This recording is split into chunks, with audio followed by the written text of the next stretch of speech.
It's an unboxing vid. And no, it's not live plants. I've had 2 orders of some wonderful new preserving jars today. So let's open them up together.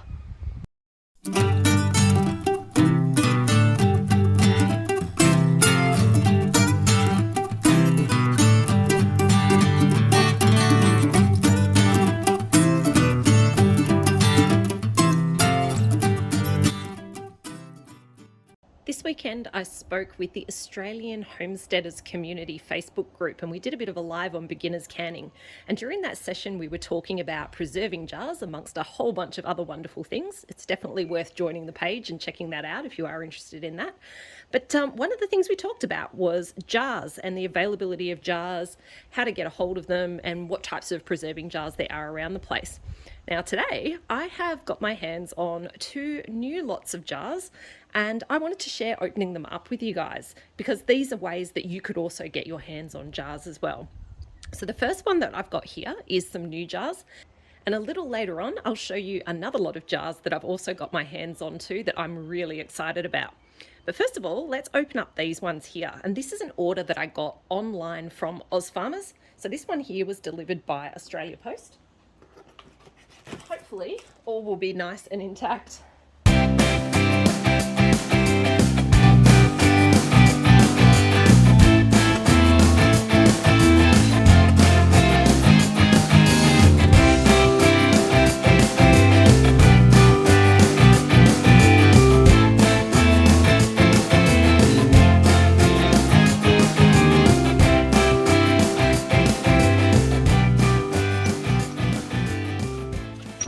So now I've got some of that packaging out of the way, let's have a bit of a look at the jars that I've got.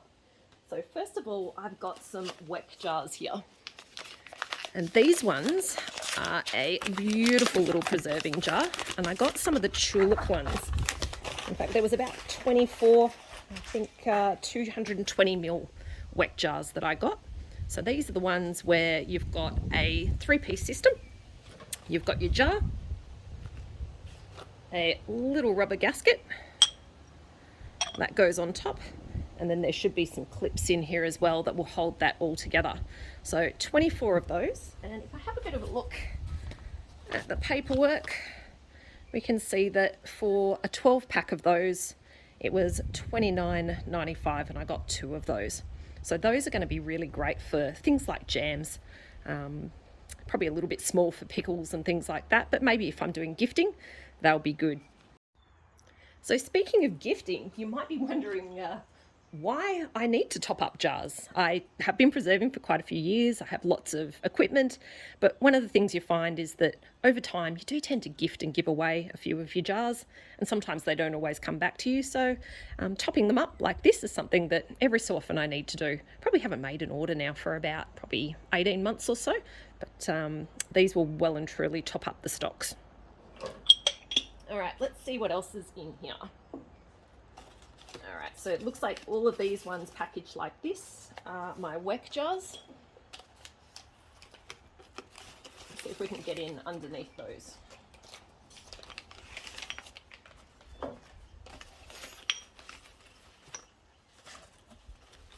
You can see all the lids have been really well packaged. So no breakages so far, which is wonderful. And each of those jars is individually wrapped as well.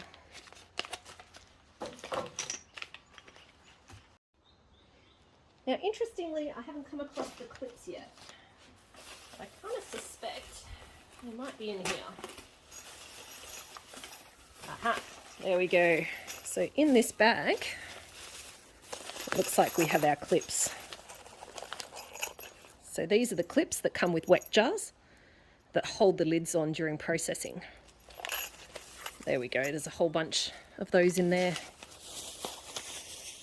All right, which finally starts to get us down to the next lot of goodies in here, which is some ball mason jars. All right, now again, I've got to remember, what did I order here? Where's my paperwork? So I ordered 12 pint wide mouths. And I do like the pint-sized jars. They're a really good size that's really compatible with a lot of different preserving. You know, if I'm doing pickles, it's a great size. Fruits, it's a great size. If I want to do some pressure canning of veg, they're also a good size for the family too. So pints was something I needed a few more of, so I bought a box of those, even though they were pretty expensive. You know, it's hard to get a hold of ball jars at the moment, so when you see them, sometimes it's good to snap them up. But yeah, they definitely were a lot more expensive, probably a good double the price of the last time I bought these types of jars. The other type of jar I've got is some 1.5 jars. So these are a 650ml wide mouth jar, also ball jars with these ones. These were interestingly a little bit cheaper than the wide mouth ones, which is interesting to me because of the fact that they actually have a greater volume with these ones. I haven't actually used this size before though, so this is a bit of a first. So I'm pretty keen to check those ones out. So let's dive in.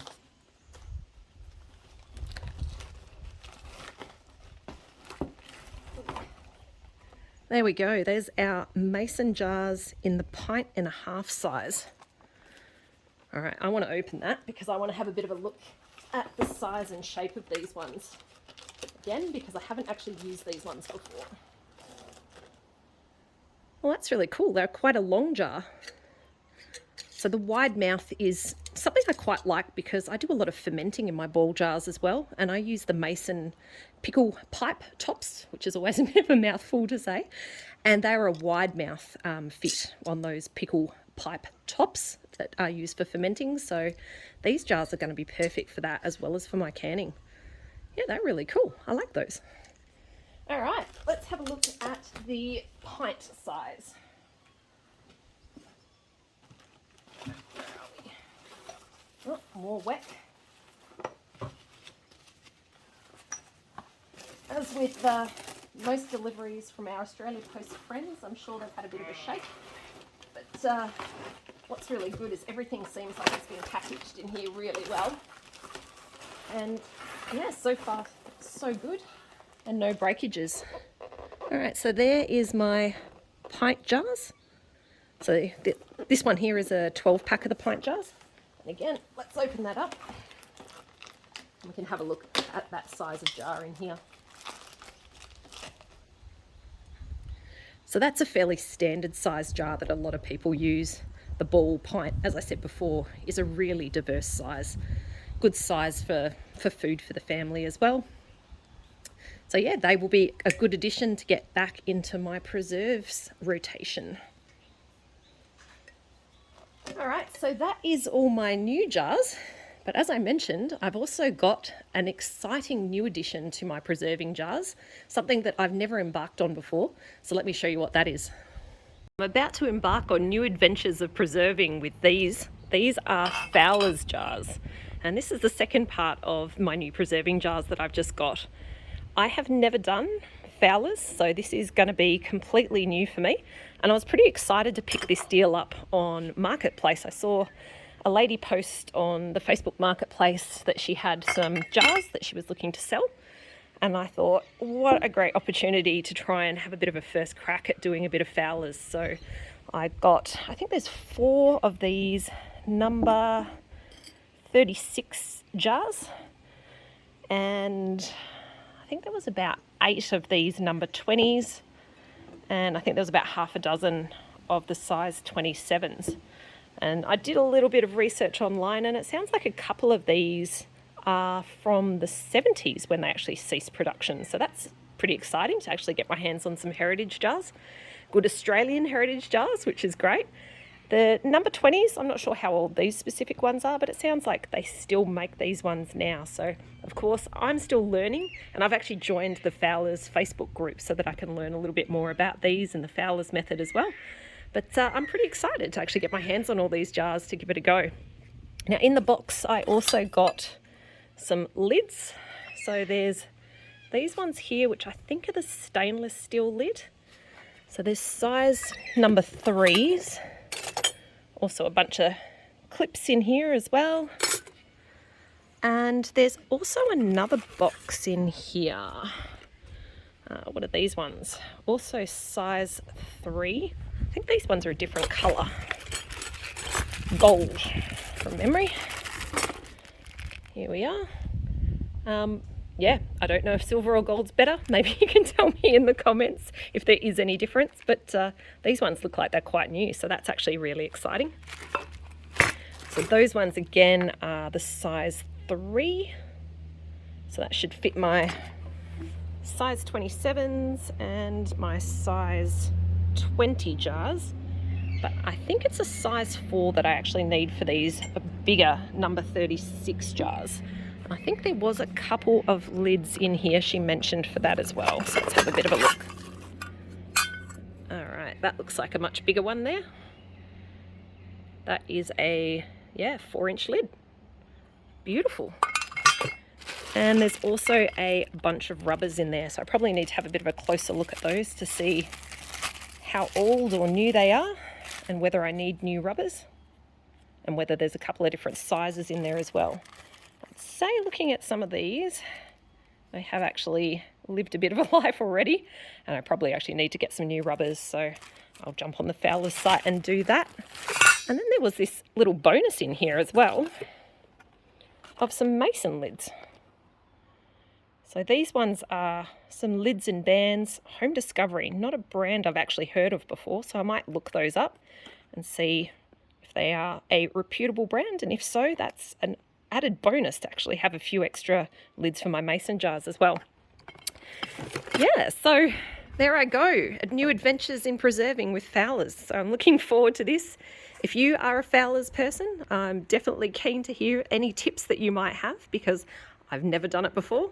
I do only have a steam canner and a water bath canner. I don't have the Fowlers preserving unit. So any comments you've got on using these types of jars in a steam canner or just a regular water bath would be amazing as well. Awesome. Well, that's unboxing all done. Lots of goodies to have a bit of a clean of, because there is definitely a bit of cleaning required on these ones here. There you go. You can tell they've been used before. Mum, isn't that beautiful?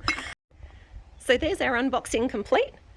Both our brand new jars that we got from OzFarmer and a nice second-hand haul as well off of Facebook Marketplace. And hopefully you find these a couple of good options if you're trying to find some new preserving jars as well, or if you're just starting out and wanting to get into some preserving. This was just a quick vid for today, and thanks for joining, and catch you later.